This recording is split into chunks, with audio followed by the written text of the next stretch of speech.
I'm going to read a short piece called Blackout, which it comes from a spiritual memoir that I'm writing right now called Faith, the 5-letter F word. Nobody seems to want to talk about it. November 9th, 1965 at 5:27 p.m. is the date and the time that the lights went out up and down the eastern seaboard. The blackout, the most widespread in U.S. history, affected 8 states and the province of Ontario. Over 30 million people were left without electricity. In the major cities, commuters were stranded in subway cars, elevators, and airports as all mass transit was shut down until power could be restored the following morning. The Northeast blackout spawned many urban legends. A man pushing relentlessly at an elevator button felt responsible.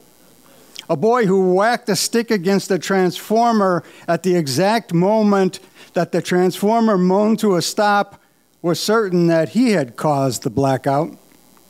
And of course, there was the UFO speculation.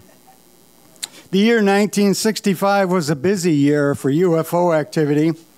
In August, there had been an East Coast radar sighting at both Plattsburgh and Peace Air Force Base. In October, there were sightings at Edwards Air Force Base and Sawyer Air Force Base. In the latter case, jets were dispatched to intercept 12 bogies, but whatever it was they were chasing accelerated away at high speed. So when it comes to speculation, one idea is as good as the next. So this is how I see it.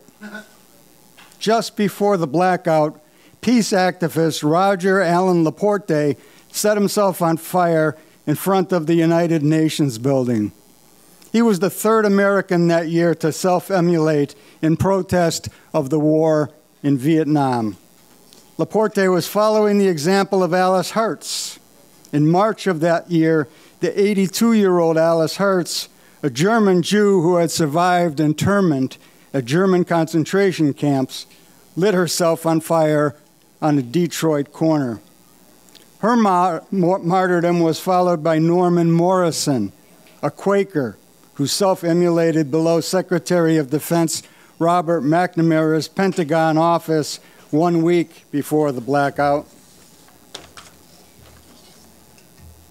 Laporte received last rites and sacraments while making his testament of faith.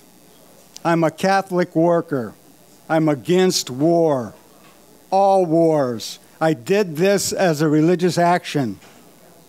The account of Laporte's death was being broadcast at a Buffalo radio station, and at the precise moment the story ended, the radio station and 30 million people went black.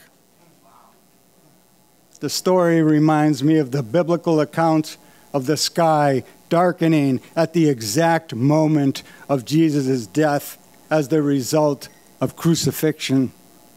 The biblical account goes like this.